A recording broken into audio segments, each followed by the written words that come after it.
नमस्कार।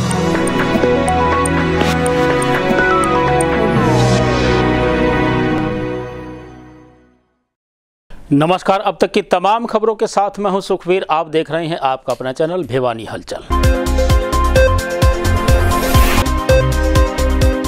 सोमवार को भिवानी में नहीं मिला कोरोना का नया केस। एक्टिव केसेस की संख्या रही 3।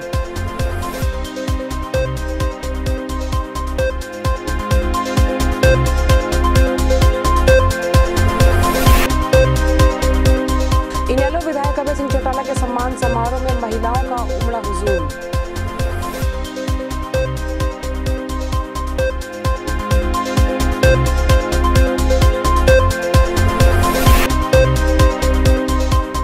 पुलिस अधीक्षक के साथ पुलिस विभाग के आला अधिकारियों ने लगवाई कोरोना वैक्सीन लगवाने के लिए शहरवासियों से की अपील।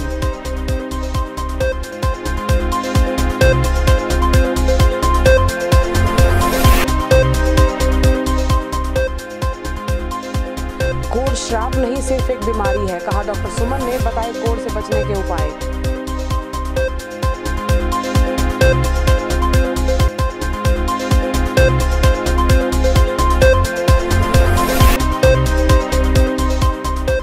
श्री राम मंदिर निधि समर्पण के लिए राम भक्त पहुंच रहे हैं घर घर।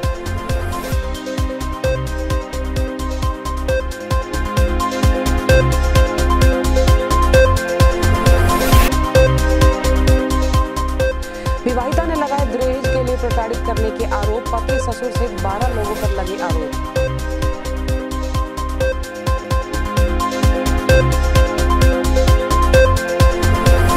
आइए एक नजर डालते हैं अब तक की न्यूज हेडलाइंस पर। और अब खबरें विस्तार से।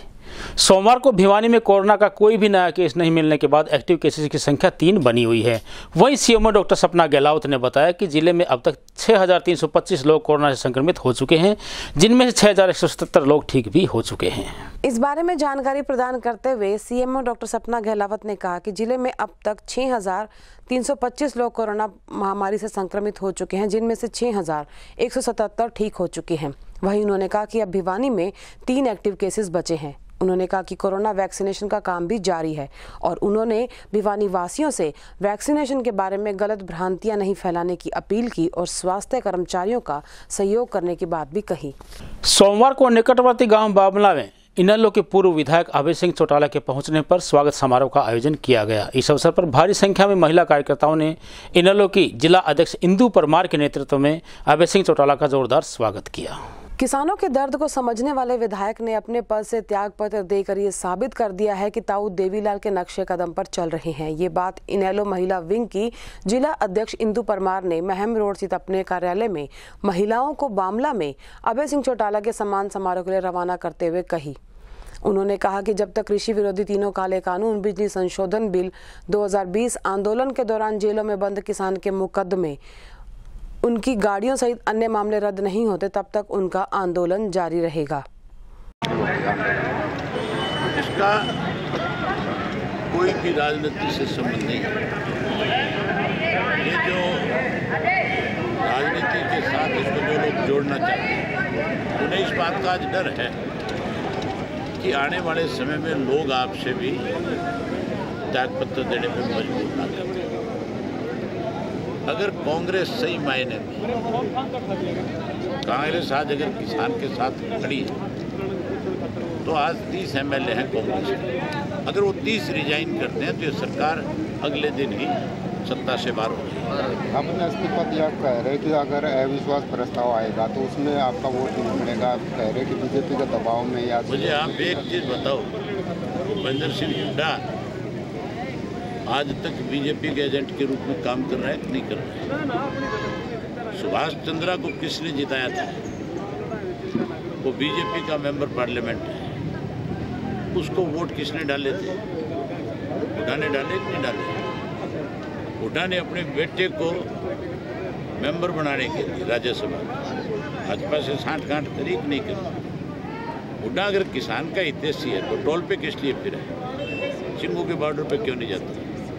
गाजीपुर बॉर्डर पे क्यों नहीं गया? टिकरी के बॉर्डर पे क्यों नहीं गया? हुड्डा के बारे में शैलजा ने खुद ये बात कही कि ये तो कांग्रेस के एजेंट, बीजेपी के एजेंट के रूप में काम कर रहा है। चौधरी अभय सिंह चौटाला जी का सम्मान समारोह है, बहुत ही शानदार प्रोग्राम रहा है और महिलाओं की भागीदारी बहुत अच्छी रही है। और मैं बामला गांव के सभी वासियों का तहे दिल से धन्यवाद करती हूँ जो चौधरी साहब के सम्मान में इतना अच्छा प्रोग्राम किया। और आज लोगों ने जो विश्वास जताया है, मैं पूरा विश्वास अपनी तरफ से भी दिलवाती हूँ कि इंडियन नेशनल लोकदल पार्टी और चौधरी अभय सिंह चौटाला जी इस विश्वास को, इस पगड़ी को कभी झुकने नहीं देंगे और उनकी उम्मीदों पर पूरा खरा उतरेंगे। भिवानी में कोरोना महामारी से बचाने के लिए स्वास्थ्य विभाग द्वारा वैक्सीनेशन का कार्य जोरों पर चल रहा है। सोमवार को पुलिस अधीक्षक अजीत सिंह शेखावत व उनके कार्यालय के कर्मचारियों को कोरोना की वैक्सीन लगाई गई। वहीं स्वास्थ्य विभाग चिकित्सकों ने शहर वासियों से जल्द वैक्सीन लगाने की अपील की है। सोमवार को पुलिस अधीक्षक अजीत सिंह शेखावत ने अपनी पूरी टीम के साथ कोरोना वैक्सीन लगवाई। इस दौरान उन्होंने वैक्सीन के बारे में बताते हुए कहा कि ये वैक्सीन पूरी तरह से सुरक्षित और स्वास्थ्य के लिए लाभदायक है। उन्होंने कहा कि सभी को अपने परिवारजनों के साथ वैक्सीन लगवानी चाहिए। कोरोना टीम के नोडल अधिकारी डॉक्टर राजेश ने बताया कि सोमवार को पुलिस विभाग, पंचायत विभाग के अधिकारियों को वैक्सीन लगाने का काम किया गया। 16 जनवरी को जिले में पहली बार वैक्सीन लॉन्च हुई थी और तभी से इन सभी विभागों में और इनके अलावा अलग से टीम भी बनाकर कोरोना वैक्सीन लगाने का काम किया जा रहा है ताकि इस महामारी को खत्म किया जा सके। आज मैंने यहाँ सिविल हॉस्पिटल में आके कोरोना का वैक्सीन लगवाया है और मैं सभी भिवानी वासियों को संदेश देना चाहता हूँ कि ये वैक्सीन पूरी तरह से सुरक्षित है। आप भी लगवाइए और अपने परिवारजनों को भी जल्द से जल्द ये वैक्सीन लगवाइए और ताकि स्वास्थ्य के संदर्भ में भिवानी के क्षेत्र में कोरोना से मुक्ति दी जा सके। आज हमने पुलिस डिपार्टमेंट्स के लिए, panchayat department, revenue department and urban local department के लिए 6 सेशंस क्रिएट किए गए हैं। 3 हमारे फील्ड में हैं, तो शाम, शिवानी एंड लोहारू, और 3 हमारे 2 सिविल हॉस्पिटल के अंदर और एक हुड्डा सिविल डिस्पेंसरी हुड्डा में सेक्टर 13 में है। वहाँ पे वैक्सीन पुलिस डिपार्टमेंट को दी जाती है। सोमवार को भिवानी के निकटवर्ती गांव जाटलुहारी की विवाहित महिला ने अपने ससुराल पक्ष पर दहेज प्रताड़ना के आरोप लगाए हैं। वहीं ससुराल पक्ष द्वारा मारपीट से घायल महिला को चौधरी बंसीलाल सामान्य अस्पताल में भर्ती करवाया गया है। वहीं पीड़ित महिला ने पुलिस विभाग से शीघ्र न्याय दिलाने की मांग की है। पीड़िता ने बताया कि वह गाँव जाटलुहारी की और उसकी शादी जून में जींद निवासी युवक से हुई थी। शादी के बाद से उसके पति और ससुर सहित अन्य लोग दहेज की मांग को लेकर उसके साथ मारपीट करने लगे और उसे घर से बाहर निकाल दिया। उन्होंने बताया कि अब भी 2 दिन उसके साथ मारपीट की गई, जिसके चलते वो अस्पताल में उपचाराधीन है। पीड़िता ने आरोप लगाए कि उसके पति के उसकी जेठानी के साथ भी अवैध संबंध है, जिसके चलते उसका पति उसे तलाक देना चाहता है। पीड़िता ने पति, ससुर सहित 12 से 13 लोगों पर दहेज के लिए प्रताड़ित करने के आरोप लगाए हैं और पुलिस प्रशासन से न्याय की गुहार लगाई है। कल रात को भी इन लोगों ने मुझे जान से मारने की कोशिश की है। अब भी मेरे शरीर पर बहुत सी चोटें आई हुई हैं और उन्होंने रात को ही मुझे चोटें मारकर घर से निकाल दिया। मेरा हस्बैंड कहता है कि मैं अब नहीं रखूँगा, तलाक दूंगा। मेरे ससुराल वाले बहुत मारपीट कर रहे हैं, बात हद से ज़्यादा बढ़ गई है। प्लीज़ सर मेरी हेल्प की जाए। मेरे हस्बैंड बहुत दहेज मांग रहे हैं, सारे ससुराल वाले। 2 दिनों से मेरे साथ बहुत मारपीट हो रही है। कुष्ठ रोग नहीं है लाइलाज बीमारी, कुष्ठ रोग मरीज ना रखे अपने दिमाग में बीमारी के प्रति खौफ। यह कहना है चौधरी बंसीलाल सामान्य अस्पताल के चिकित्सक डॉक्टर सुमन का। सोमवार को उन्होंने कुष्ठ रोग मरीजों को इस बीमारी के प्रति जागरूक किया और अनेक सुझाव बताए। हमारे समाज में लंबे समय तक कोढ़ की बीमारी को शाप या भगवान द्वारा दिया गया दंड माना जाता रहा है, लेकिन ऐसा है नहीं। आज के समय में कुष्ठ रोग जीवन शैली और पोषण की कमी से जुड़ी एक समस्या बनती जा रही है। कोढ़ की बीमारी उन लोगों पर जल्दी हावी हो जाती है जिनके शरीर में पोषण की कमी होती है। कुष्ठ रोग यानी कोढ़ एक ऐसी बीमारी है जो हवा में मौजूद बैक्टीरिया से फैलती है। हवा में ये बैक्टीरिया किसी बीमार व्यक्ति से ही आते हैं, इसीलिए इसे संक्रामक रोग भी कहते हैं, लेकिन ये छुआछूत की बीमारी नहीं है। कोढ़ से ग्रसित व्यक्ति के शरीर पर सफ़ेद निशान पड़ने लगते हैं और ये निशान सुन्न होते हैं, यानी कि इनमें किसी तरह का कोई दर्द या अन्य एहसास नहीं होता। कुष्ठ रोग के मरीज को पलक झपकने में भी दिक्कत होती है और ऐसे में मरीज की पलक नहीं झपक पाती। इससे हर समय आंख खुली रहने के कारण आंखें ड्राई भी होने लगती हैं और देखने की क्षमता प्रभावित होने लगती है तथा आंखों से संबंधित कई रोग भी पनप जाते हैं। इस बारे में डॉक्टर सुमन ने बताया कि कुष्ठ रोग का पता प्रारंभिक अवस्था में ही चल जाता है और इसका सही तरीके से इलाज कराना शुरू कर दिया जाए तो 6 महीने से लेकर 1.5 साल में इस बीमारी को पूरी तरह से खत्म किया जा सकता है। कुष्ठ रोग जो है ना, एक इन्फेक्शन होता है जो माइकोबैक्टीरियम लेप्रोज नाम का कीटाणु है, उसके इन्फेक्शन से होता है और सभी व्यक्तियों में नहीं होता। जब भी किसी की इम्यूनिटी जो होती है, रोग प्रतिरोधक क्षमता कम होती है, उसी में होने की इसकी संभावना होती है। और इन्फेक्शन होने के बाद डिजीज़ में काफ़ी समय लगता है, तो ज़रूरी नहीं है सभी को हो। लेकिन इसके बारे में मैं आपको ये बताना चाहूँगी कि ये कोई छूत की बीमारी नहीं है, ये भी एक कीटाणु से होती है। और अगर इसका समय पे इलाज लिया जाए, पूरा इलाज लिया जाए, तो पूरी तरह से ठीक हो सकती है। इसके जो प्रमुख लक्षण होते हैं वो चमड़ी के ऊपर कोई भी तांबिया रंग का या हल्के लाल रंग का निशान होता है, जिसके अंदर सुन्नपना होता है, क्योंकि जो ये कीटाणु है वो चमड़ी को और हमारे जो तंत्रिका तंत्र है उसको प्रभावित करता है। तो जिसलिए जब चमड़ी पे होता है तो उस पर निशान हो जाते हैं, और जब तंत्रिका तंत्र पे करता है तो हमारे जो सेंसेशन है, जो छूने से हमें महसूस होता है, वो कम हो जाता है और हमारी मांसपेशियाँ कमज़ोर हो जाती हैं। तो यही एक ऐसा इन्फेक्शन है जिससे कि अपंगता हो सकती है अगर इसका इलाज समय पे ना लिया जाए। तो अगर आँखों में इन्फेक्शन हो, आँखों का हो तो आँखों में अंधापन भी हो सकता है, हाथ पैरों में कमज़ोरी आ सकती है।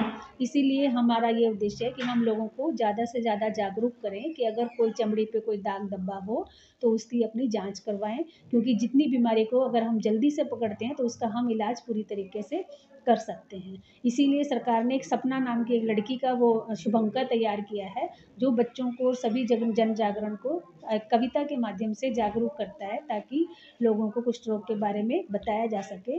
और हम सब स्पेशली ये बताना चाहेंगे कि कभी भी किसी कुष्ठ रोगियों के प्रति हम ये प्रतिज्ञा लें कि हम कोई भी भेदभाव नहीं करेंगे और समाज से इस भेदभाव का जो सिस्टम है उसको दूर रखेंगे।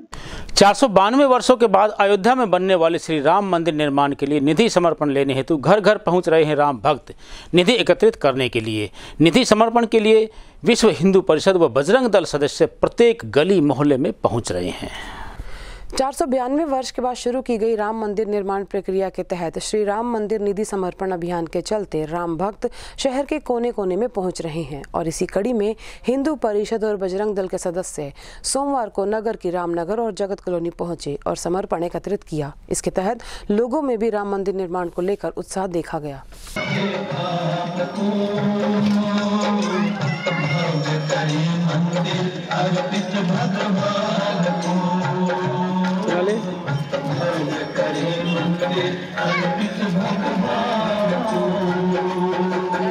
हम यहाँ पर निधि अयोध्या में जो राम मंदिर बन रहा है उसकी निधि समर्पण अभियान के लिए निकले हैं और सब घरों से हम ले रहे हैं। विजयनगर, जगत कॉलोनी और रामनगर, अभी हम लोग रामनगर में हैं और जाट कॉलोनी, पार्क कॉलोनी हम लोग कर चुके हैं और बहुत अच्छा रिस्पॉन्स मिल रहा है लोगों का। हमें बहुत अच्छा लग रहा है। लड्डुओं से भी हमारा स्वागत कर रहे हैं, सब मुँह मीठा करवा रहे हैं, पानी लेके आ रहे हैं, सब बहुत अच्छा लग रहा है। जय श्री राम। मेरा नाम दिनेश शर्मा और मैं आज निधि समर्पण अभियान के तहत राम मंदिर निर्माण में सहयोग दे रहे हैं, उनसे सहयोग लेने लग रहे हैं। लोगों का काफ़ी अच्छा रुझान है और काफ़ी लोग खुश हैं। बड़े बुजुर्गों में तो काफ़ी ज़्यादा ही अच्छा रिस्पॉन्स मिल रहा है, वो सब आशीर्वाद दे रहे हैं, कह रहे हैं बहुत अच्छा काम कर रहे हैं आप लोग। अपनी लंबित पड़ी मांगों को लेकर CITU से संबंधित कर्मचारियों ने लघु सचिवालय के सामने हरियाणा सरकार व केंद्रीय सरकार के खिलाफ जमकर नारेबाजी की। वहीं सीटू के राष्ट्रीय सचिव AR सिंधु व कोषा अध्यक्ष विनोद कुमार की अगुवाई में उन्होंने कृषि मंत्री JP दलाल के घर पर दस्तक दी और मजदूरों की मांगें पूरी करने की मांग की। सीटू के नेतृत्व में हजारों मजदूरों ने विशाल जनसभा करते हुए कैबिनेट मंत्री JP दलाल के दरवाजे पर दस्तक दी। प्रदर्शन से पहले मजदूरों की सभा का भी आयोजन किया गया। सभा और प्रदर्शन को संबोधित करते हुए सीटू के राष्ट्रीय और राज्य के पदाधिकारियों ने कहा कि दमन और उत्पीड़न का जो रास्ता केंद्र और राज्य सरकार ने अपनाया वह स्वीकार नहीं होगा। उन्होंने कहा कि anganwadi, ASHA, mid day meal, creche workers, ग्रामीण सफाई कर्मियों, मनरेगा भट्टा मजदूर और निर्माण मजदूरों की मांगों का समाधान नहीं हो रहा, जिस पर सरकार तुरंत कदम उठाए। मेरा नाम विनोद कुमार है, मैं CITU का हरियाणा का कोषा अध्यक्ष हूँ। आज ये हरियाणा के अंदर CITU के बैनर पे 3 जगह पर हरियाणा सरकार के मंत्रियों की घेराबंदी की जा रही है। 5 जिलों के लोग यहाँ हैं, जिसमें महेंद्रगढ़, दादरी, रोहतक, झज्जर और भिवानी। और इसी ढंग से आज उचाना के अंदर डिप्टी CM का घेराव किया जा रहा है और हमारी जो कैबिनेट मंत्री है कमलेश ढांडा, उसके आवास का घेराव कैथल के अंदर किया जा रहा है। जन स्वास्थ्य विभाग द्वारा पिछले वर्ष 35 लाख रुपए की लागत से वेस्टेज डिस्पोजल वाटर टैंक में लगाई गई मशीन बिना देखरेख के धूल फांक रही है।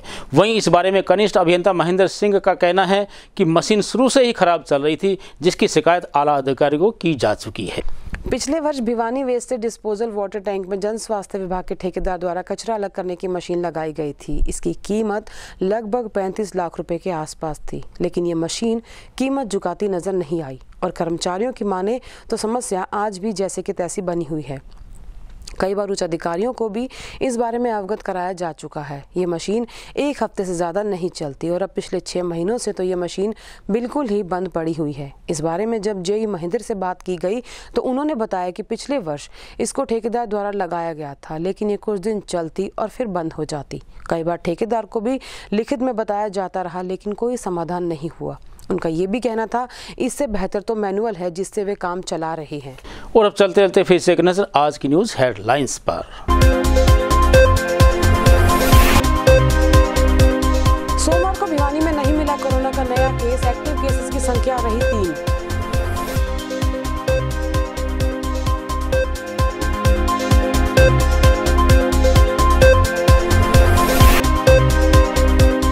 इनेलो विधायक अभय सिंह चौटाला के सम्मान समारोह में महिलाओं का उमड़ा हुजूम।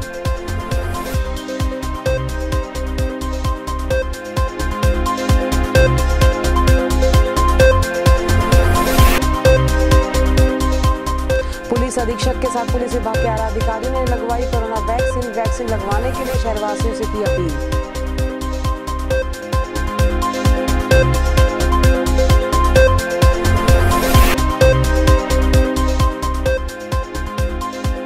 कोढ़ श्राप नहीं, सिर्फ एक बीमारी है, कहा डॉक्टर सुमन ने। बताए कोढ़ से बचने के उपाय।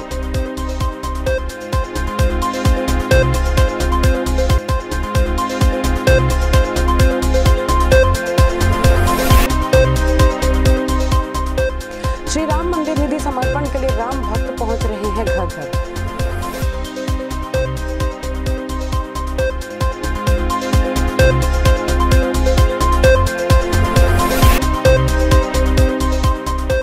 विवाहिता ने लगाए दहेज के लिए प्रताड़ित करने के आरोप। पति ससुर सहित 12 लोगों पर लगे आरोप।